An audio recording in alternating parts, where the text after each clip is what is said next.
Hello and welcome, or welcome back to any and all. I suspect that today we've got quite an interesting message here laid out. I've gone in with the mixed shamanic deck, all decks listed below as always. And did I say, welcome to the Daily Dharma? My name is Dina. So, yes, thank you for joining. And again, the mixed shamanic decks are listed below.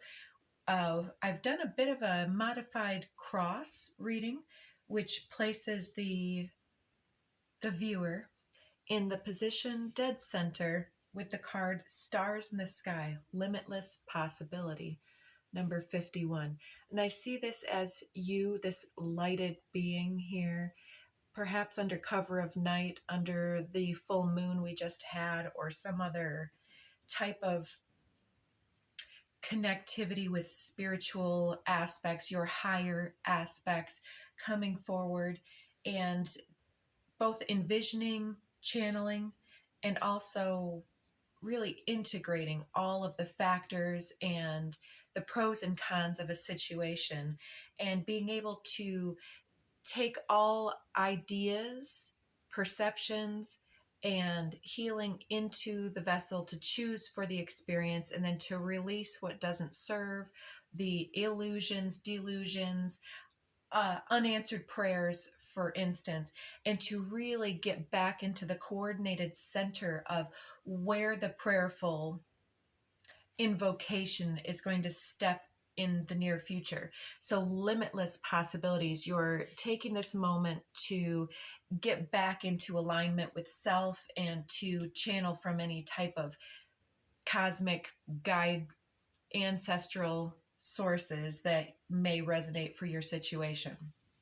So, right off the bat, I'm sensing, because under the deck we do have the luminous warrior stepping forward. That is a light warrior. For some, may identify as being a light worker in this world here. And also the need to either defend or to stand up in our own personal authority and divinity in some situation, to either guard and protect our person, our space, our intellectual property, our ideals from being sucked into some type of complacency or lack of fulfillment. With limitless possibilities, dead center, and some of the other cards we'll talk about in a moment, it's about the recognition that there must be more than this. I deserve to have these number of things, feelings, places, interactions, even materialized belongings could fall under this. If you've been in some type of long-standing situation of not even poverty consciousness, but maybe outgrowing that along a long segment of maybe decades or so on, and really having the last leading up time into this moment as this sudden awareness of, I have many more possibilities at hand and options and invitations than I've even realized up until now.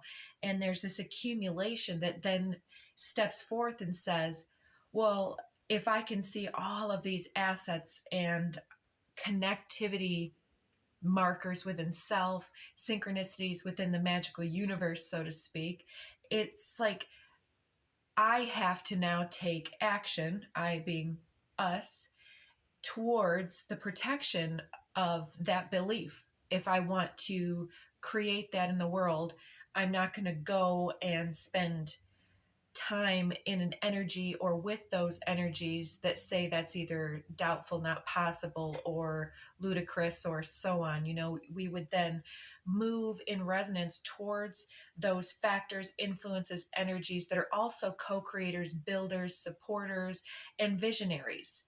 People that believe that the sky is the limit, so to speak, and they will not limit you with their speech or intonation or judgments or projections about your character or whatever they perceive about you. They're not going to fill you with that, because that's a very unconscious form of trying to stereotype and create a person from without, another person trying to create this image of you, which does nothing to honor the complexities of the star being, this luminous warrior and light being that you are. You have so much limitless connectivity with the environment, the ethers, the time frames and the timelines, the alchemy.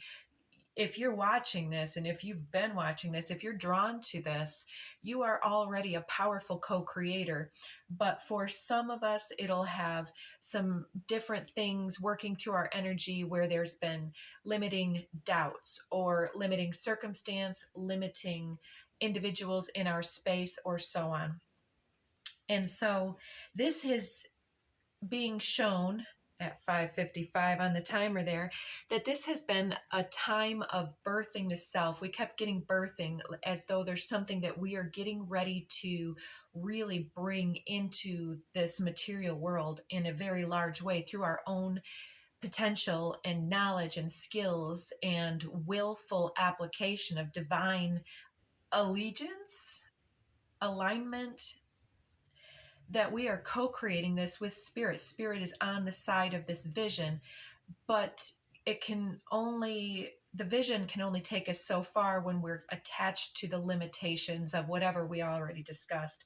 So under the deck, we have Dragon's Horde is, yet again, for those who haven't caught on before, this is the Chinese lunar year of the dragon, talking about the 8 year of coming back into our own personal power, really leveling up in some type of profound way from whatever karmic cycles we may have been indulged or immersed in.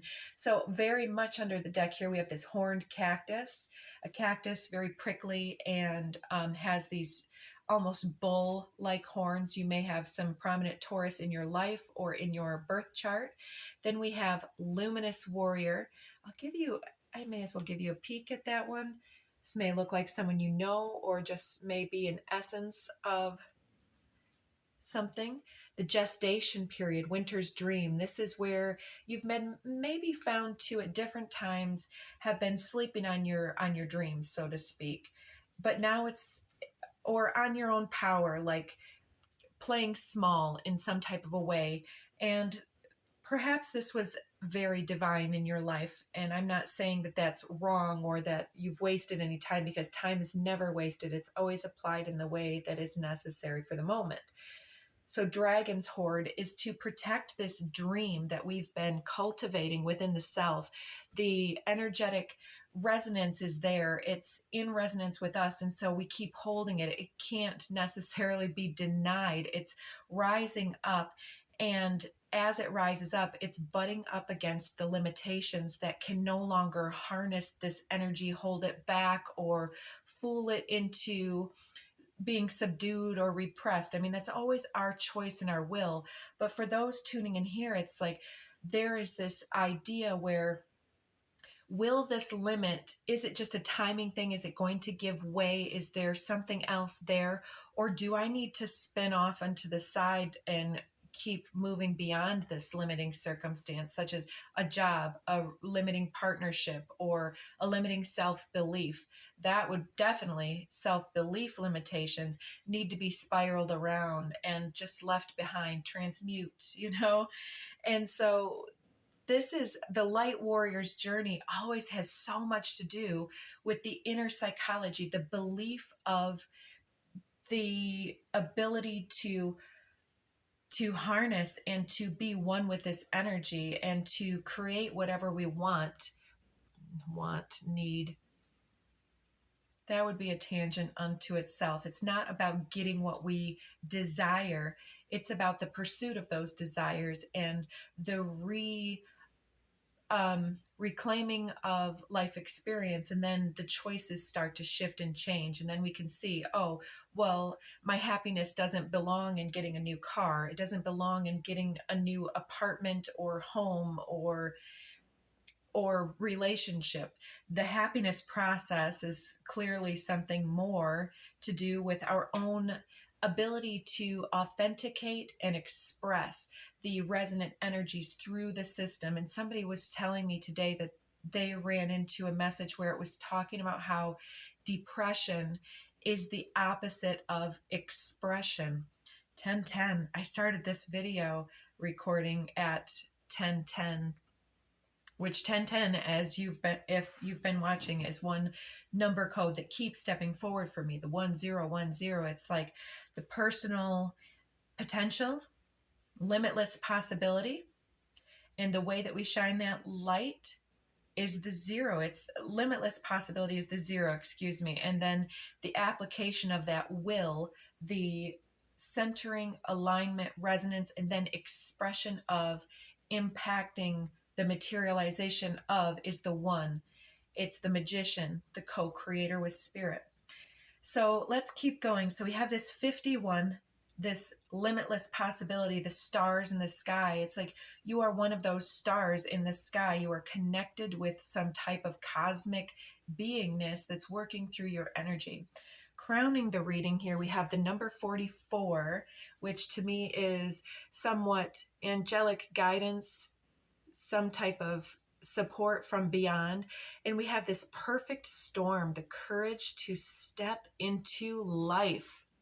And I'm always struck by the peacock feather appearance of this crow, raven, whatever, and the bird itself being the messenger, perhaps, of the various realms and worlds. It's a powerful image to me. And with that lightning bolt at the core, at the cosmic heart too, if you see, it's like this whirlwind spiraling energy, that 8 energy spiraling around, lesson upon lesson and choice upon choice, and the alignment and embodiment, even these twisted little branches coming through as like standing upon your business, standing upon your person, your identity, and your vision for what you perceive as to be the perfect life for you to live, the perfect expression, and what elements, people, places, things support that, and which things are lessons really pushing you to step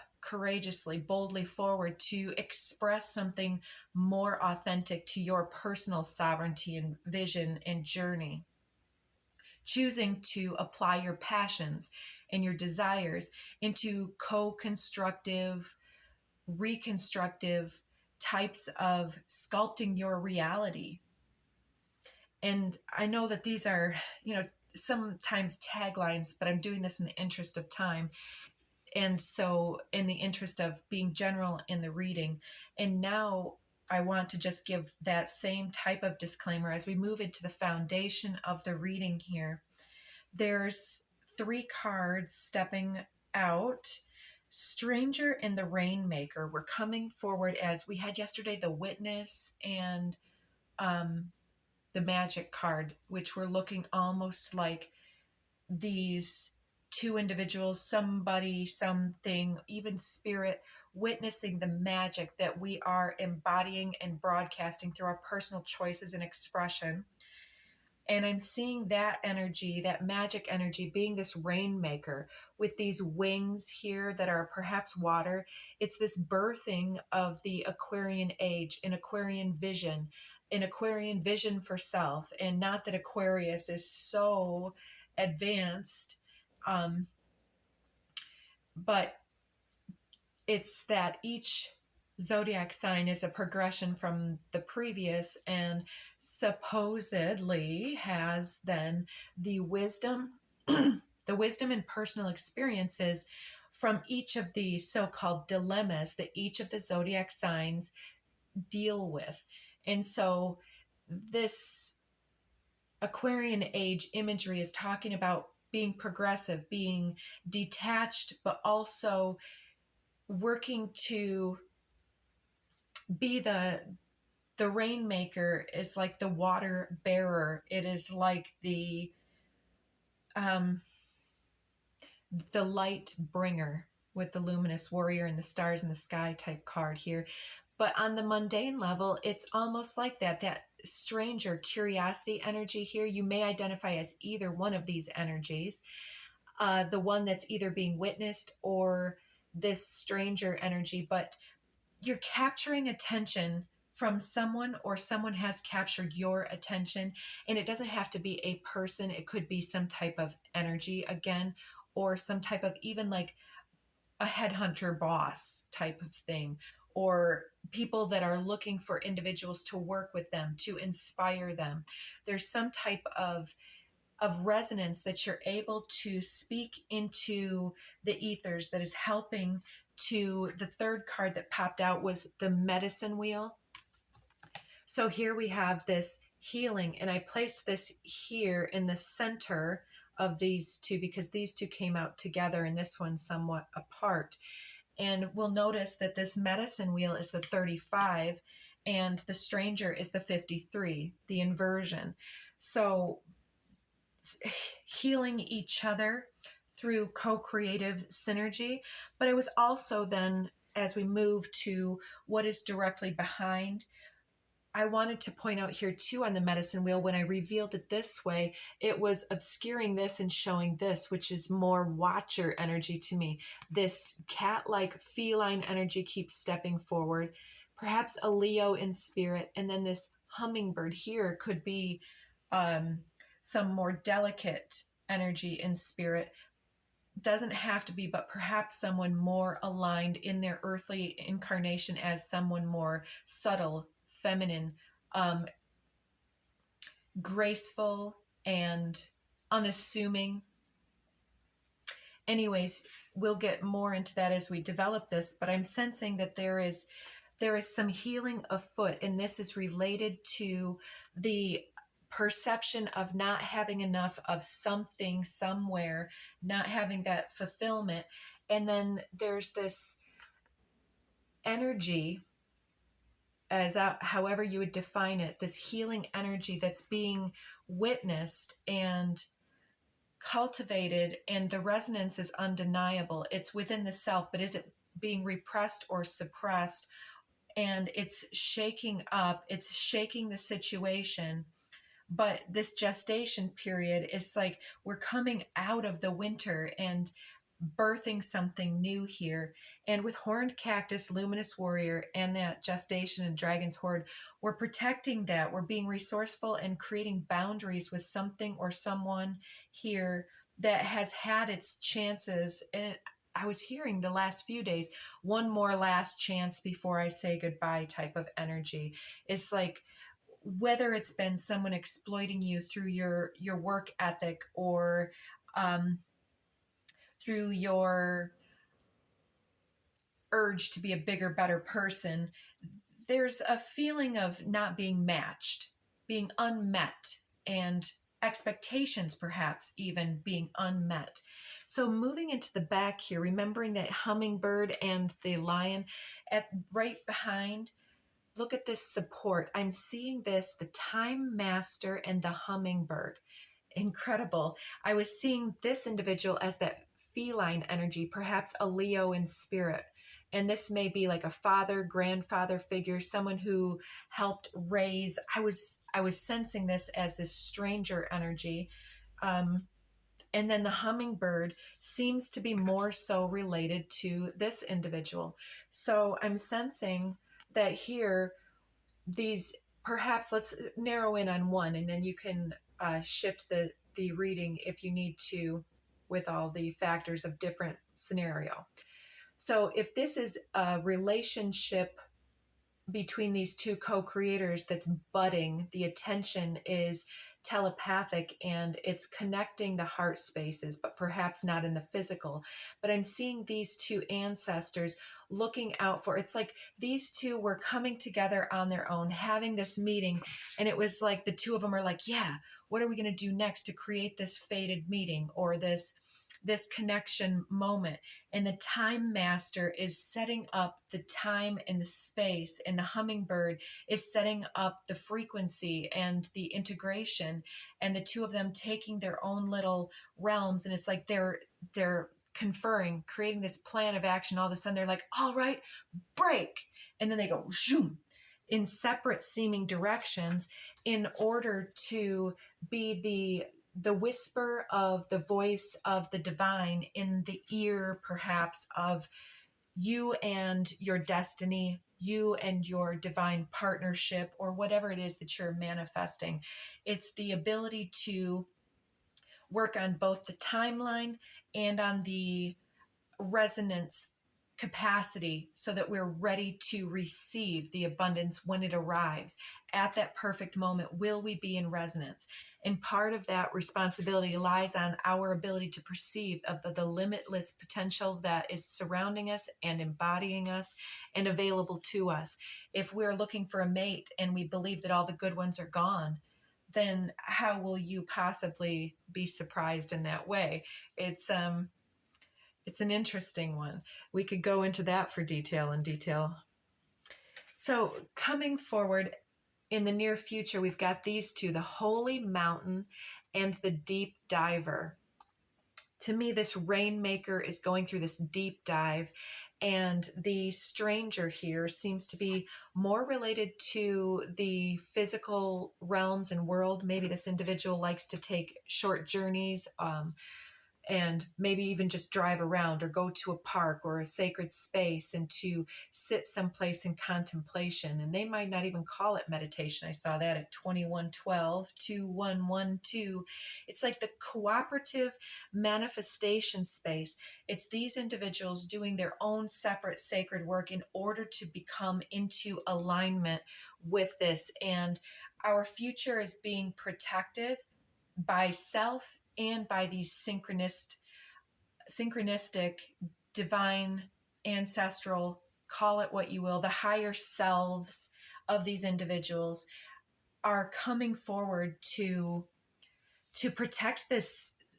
I want to call it a sacred union, but there is a difficult choice here with the ability for each of these individuals to shut down this either sabotage or the limitations here, to be the warrior that has the courage to step into greater alignment, greater deservingness, greater worthiness here, and to really say that my dreams, my goals and mission, and my happiness has always been developing within myself, and it's ready to birth that into my material world.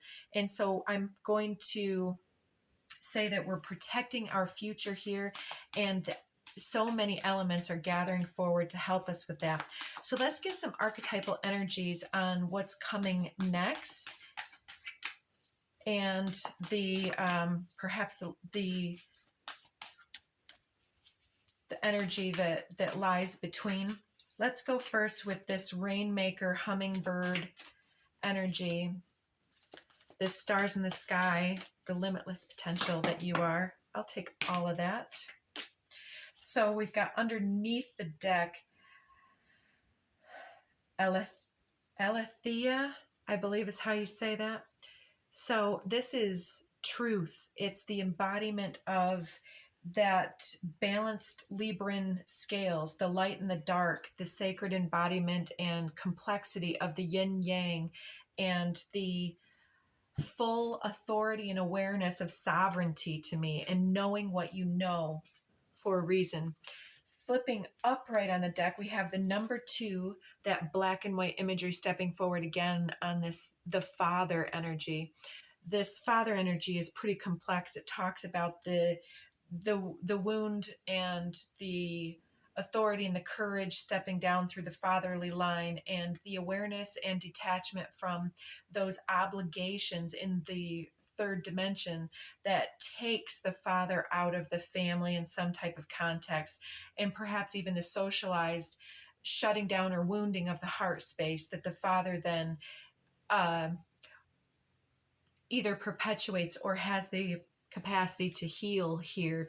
And so this may have to do with your own feelings of accomplishment, authority, self-worth, in the way of, have I achieved enough, and what is my self-respect and my self-value in that regard. And so then we have the medallion came out with that card face up, but right below it, the medallion talking about some level of achievement and authority and personal confirmation of your worth and value. And it's like reaching for that gold, protecting your future hoard here. Look at the gemstones there. It's like, you know, you've been cultivating quite a lot into your life, and you've lived quite an abundant life. And I'm seeing this card from the Akashic Tarot. Let's see if I can split to something like that. Nope, I've got the Muse. But it's the feeling of either your kids or your mate or your roommates or your workplace, every day you coming back into this situation and it's just tore up and it's for you to fix, and it's exhausting and draining. Or somebody always bringing all of their issues to you and being like, blah, deal with this. And it's like, really? And then we get falling on the floor, the sustainer. And so things that continue. Maybe you are the head of a household and this is an individual in your life that is perhaps draining and toxifying the sacred waters of either the family unit, the workplace, or your person, or something, in all of the ways that have been shown. And you've really got the ability to allow this and tolerate this to continue to be the way it is, or to really say, to protect your gems, your treasures. It's like when somebody comes in and just, like a burglar robber comes in and tosses the whole house. And that's the kind of feeling on the energetic level. Like, I come in with all of this order and all of a sudden there's just all this chaos. And that chaos is the perfect storm activating you to become aware of what it is that you're calling forward, what you believe in. So let's get this other energy stepping forward, this new energy, and the messages stepping forward for that. Yeah, something connects you on the attachment level, and you're awakening to wanting some type of gold medal over here. So just one flying out here. And it is the empty room. So the empty room, in the book, they call it the vortex, which is like when some type of space seems empty, like the air around me, we can perceive of the lack, or we can perceive of the limitless possibilities that we might not be able to perceive and see the air and the molecules around us. But these are the building blocks of reality. This is part of the ether and the elementals that are coming into the situation, into this vortex of self.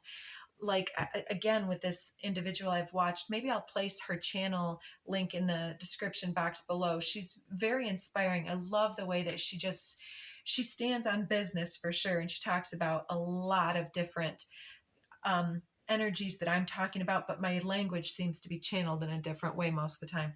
Anyways, she was talking about the wormhole of self. I always see this as the toroidal field surrounding the individual. So we can call this toroidal field the field of influence, the Merkaba, the chariot, the energetic bubble that surrounds us. Well, within that, it's like our chakra systems are the alignment system. It's like, she calls it the wormhole.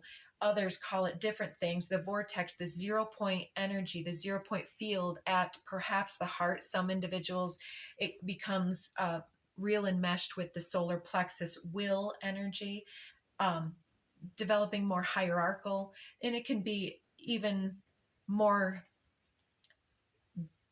diverse than that. But on the level of the 0 point being the heart, I often see this sustainer as the anatomical heart. That vortex energy is the heart space, which becomes the alchemist that then broadcasts and creates from the limitless possibilities, and knows that they have the capacity to sustain themselves. It's like your sovereignty on the one side, and this other individual is like facing, for some it might even be dark night of the soul, rock bottom in some situation that they've been dealing with, and needing to really clear the physical clutter out of their space, to empty a room, to get somebody's energy out of a space, perhaps to cleanse and clear attachment energy. Seeing a cat stroll by, neighbor's cat. And so this empty room, it's like that we are pulling in energies all the time from our environment through the forward, back, everything else. And it's kind of connecting inside and then being pushed out. And that's the manifestation process. So it seems like this individual is clearing their space and energy, literally clearing their person of old, outdated ideas and such. And then we have a few bunch. So now we get number one, the mother, on the deck or on the desk here under the pile. And I won't have time for all of these, but I'm seeing the forest, the womb, forest reminding me of the father, moving into the holy mountain, into the forest here. And then we have the comic, that Heyoka empath here, wearing a mask of, oh yeah, everything's fine. These chaos energies just pushing out instead of, it's just like the social presence. And then we have the offering, the one. You may identify with being one of the chosen few that is being offered a gift, a way out, or something type of that. Oh, look at that. The warrior with the luminous warrior here. Definitely. You might be one of the rainbow warriors. And the seed. Oh, yes, star seed energy for certain here. So you might be a light warrior, star seed, a Heyoka empath, but you may identify as being one of the chosen ones, but you're being offered some type of awareness to get you out of a circumstance that isn't satisfying or fulfilling, whether it's to transform the situation that you're in or to move outward. All together will be something that you'll be facing and choosing, and your ancestors and the powers that be are gathering to show you signs and synchronicities to move you into the courage to embrace all that you want to manifest. Let's take these ones. Underneath we have the heart chakra, no big shock. And what is that? Romantic love popping out, and allowance, and third eye chakra. So you are aware of something on the heart-based level. And empowerment, compassion, dynamic, divine masculine, communication, passion, and universal love all popping out here. So that is going to be the reading. If I can get just a couple more sentences out. Thank you so much for joining, but we are out of time. This is our ability to express our own will to connect with all the dynamic possibilities here and have the compassionate empowerment to believe in the self and the development of our passionate self, and with our universal love, light, language, and mission, and to bring that forward in powerful ways. And there's definitely an activation where we are being put into the right place and time to be able to embrace this next blessing. We're being gifted with something that we are going to love. And it is definitely mother, father here on the desk, and in spirit perhaps. There are forces bringing you into this. So trust and do your centering and meditation, cleansing and clearing. Open that vortex.